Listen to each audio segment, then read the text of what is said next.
Okinawa is over. Japan has lost the war, but they have not surrendered. Early in the morning, Japanese communications receive a series of conditions for their surrender to the Allies. This is known as the Potsdam Proclamation, which concludes with the following. We call upon the government of Japan to proclaim now the unconditional surrender of all Japanese armed forces and to provide proper and adequate assurances of their good faith in such action. The alternative for Japan is prompt and utter destruction. Prime Minister Suzuki decided for the newspapers to release only a controlled portion of the text. War Minister General Anami wanted to release a strong statement against the declaration, but Suzuki decided to ignore the matter for now. His official statement was essentially to kill it with silence. I consider the joint proclamation a rehash of the declaration at the Cairo conference. As for the government, it does not attach any important value to it at all. The only thing to do is just kill it with silence. We will do nothing but press on to the bitter end to bring about a successful completion of the war.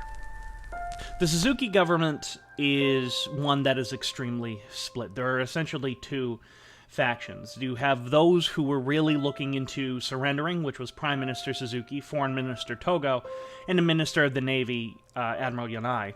And then there were those who really wanted to keep fighting, and they were led by Minister of the Army, General Anami, and his staff within the War Ministry.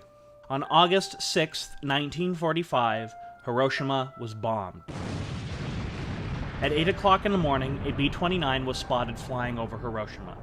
Around 90,000 died in an instant by a blast brighter than 1,000 suns. Japan does not respond. August 9th, 1945, Nagasaki is bombed. At 11 o'clock a.m., the second atomic bomb is dropped on Nagasaki. Around 40,000 are killed instantly. That same day, the Soviet Union declares war on Japan. Manchuria is invaded with lightning speed, and the Soviets seem unstoppable.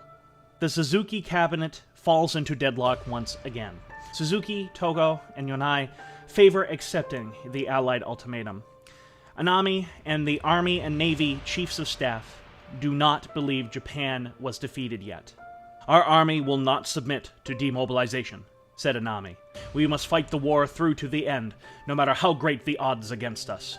Suzuki and Togo only had one option left to break the stalemate, and that was approach the Emperor. The Emperor, after many meetings with Prime Minister Suzuki, agrees to open negotiations to terminate the war. Japan sends the following notice to the Allies. The Japanese government are ready to accept the terms enumerated in the joint declarations which were issued at Potsdam on July 26, 1945, by the heads of the government of the United States, Great Britain, and China, and the later subscribed to by the Soviet government, with the understanding that said declaration does not compromise any demand which prejudices the prerogatives of His Majesty as the sovereign ruler. Previously, the Allies had explained to the Japanese that they would essentially be under control of a supreme Allied commander if they were to surrender, and this creates tension in the cabinet. Suzuki, Yanai, and Togo wish to just continue surrendering. There's just no hope. However, Anami and his staff, they downright refuse. The Emperor must remain in power. The stalemate continues. At 10:30 a.m. on a hot and humid day, the cabinet meets with the Emperor for a final decision on Japan's future. Suzuki reported their position to accept the terms of surrender, and Anami presented the opposition to that surrender. The entire room bursts into tears. Emperor Hirohito makes the decision to surrender. I have listened carefully to each of the arguments presented in opposition to the view that Japan should accept the Allied reply as it stands and without further clarification or modification, but my own thoughts have not undergone any change.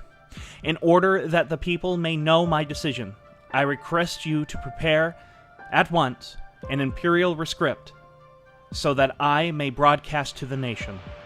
Finally, I call upon each and every one of you to exert himself to the utmost so that we may meet the trying days which lie ahead. Thus begins Japan's longest day.